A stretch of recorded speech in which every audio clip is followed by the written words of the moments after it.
Deep in the Montana wilderness, a lion cub nearly drowned, trapped by an illegal snare left by poachers.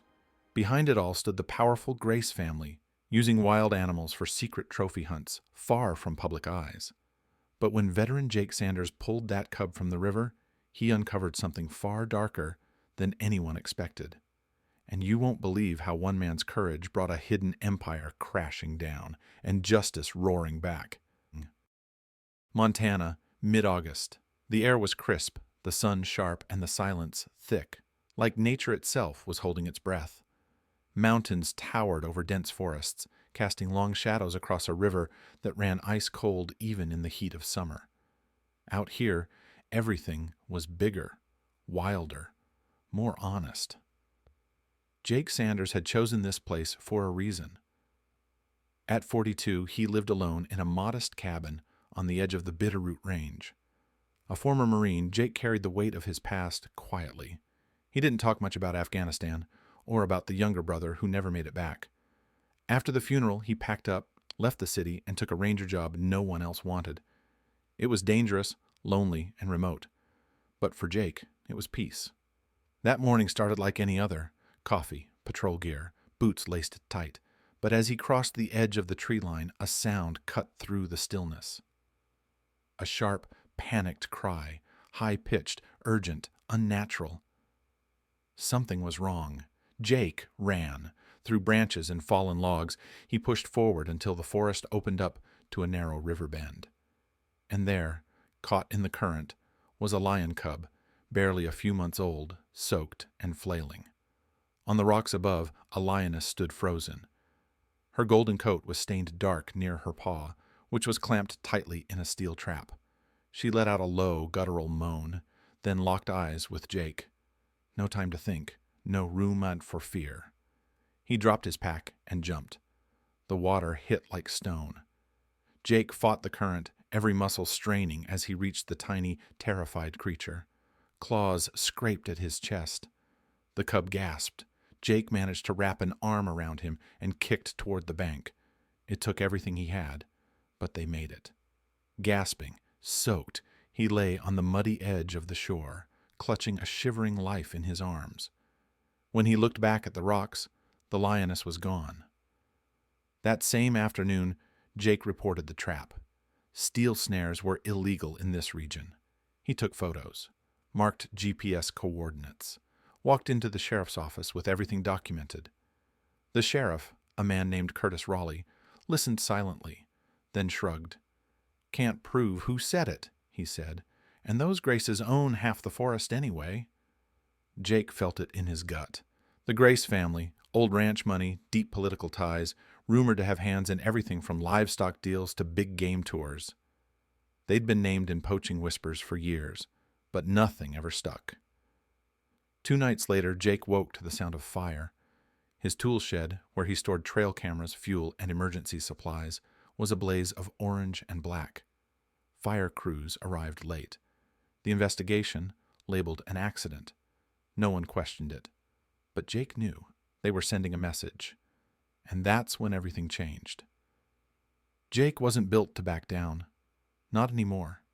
And especially not now, when something innocent had almost been lost for good.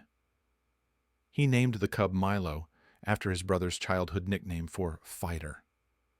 Milo had barely survived the river, and now curled up beside the wood stove, too weak to stand, but still refusing to give up. Jake fed him by hand, warm goat's milk mixed with minerals. He built a corner pen inside his cabin with old fishing nets and firewood. At night, Milo whimpered until Jake sat nearby. Slowly, the cub began to trust, but there was something else. When Jake looked into Milo's eyes, he didn't just see a scared animal. He saw himself, lost, wounded, left behind, but not broken. In a world that had taken too much from both of them, they found each other. And Jake made a promise, quiet but unshakable. He would protect Milo, and he would make things right, no matter what it took. Days turned into weeks, and with each sunrise, Milo changed. What once was a fragile, trembling cub slowly became something else entirely, stronger, sharper, full of energy. He chased pine cones across the yard, pounced at falling leaves, and darted between the trees like the forest belonged to him. His wounds healed. His spirit didn't just return, it ignited. Jake watched it happen, like a man watching spring return after a long, hard winter. But while Milo regained his strength, Jake was quietly preparing for something else. The fire hadn't scared him off. It had clarified his purpose. He began retracing his steps from the day he found the trap. He mapped out routes in the woods and marked areas where tire tracks cut through restricted territory.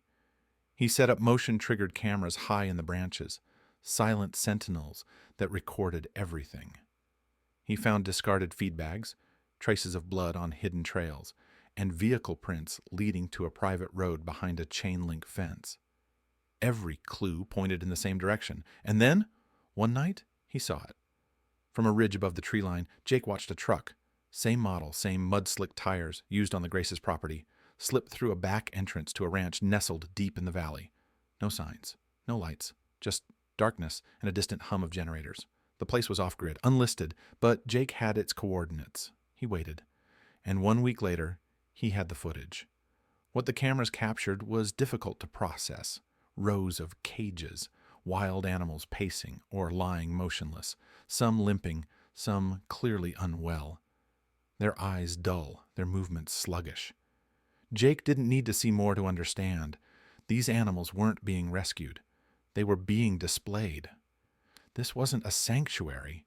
It was a setup. Hidden behind thick pine forests and guarded gates, the Graces had built an illegal hunting facility where powerful clients were invited to pay for what was billed as an adrenaline experience.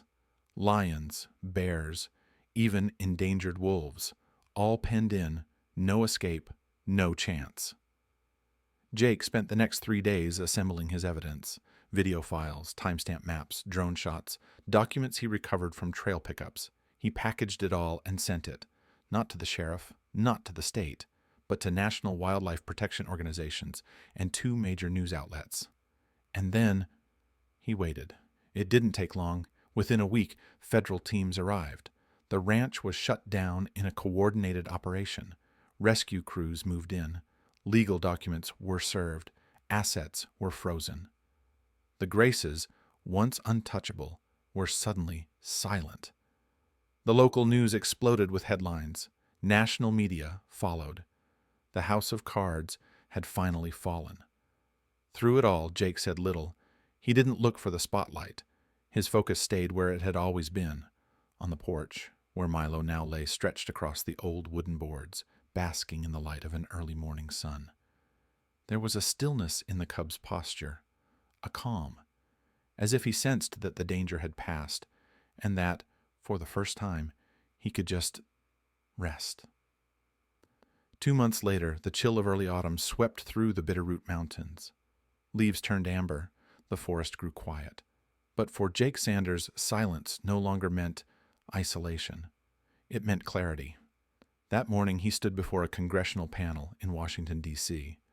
The man once known as a reclusive ranger was now something more, a voice of reason, backed by action. Jake didn't speak for applause. He spoke for truth. He shared what he'd seen in Montana: the illegal traps, the hidden facility, the animals robbed of their freedom, and how one lion cub, one desperate cry from a river, had led him down a path no one else dared follow. Lawmakers listened, journalists wrote, and behind the scenes wildlife laws began to shift. His testimony became a turning point. But Jake never sought recognition. His thoughts remained with the cub he had saved. Milo was now living in a protected sanctuary in Colorado, miles of open land, clean air, and his own kind around him. But no matter how far Jake traveled, the connection between them never faded. Every visit played out the same. Jake would approach the enclosure, and Milo, now a full-grown lion with strength in every step, would rush toward him, pressing his massive head gently against Jake's shoulder, still remembering, still grateful. A volunteer filmed one of those reunions. She posted it with the title, "Veteran Rescues Lion Cub and Exposes a Hunting Empire." The video went viral, Comments poured in. This story broke me and healed me. We need more people like him. I didn't expect to cry today, but I'm glad I did. People were moved not just by what happened, but by how it happened, with no spotlight, no revenge, just quiet determination. And maybe, in saving Milo that day by the river, Jake had done more than uncover injustice. Maybe he had saved a part of himself that he thought was gone. Because sometimes it only takes one small act of courage to change everything. For a cub, for a man, and for everyone who still believes in doing what's right.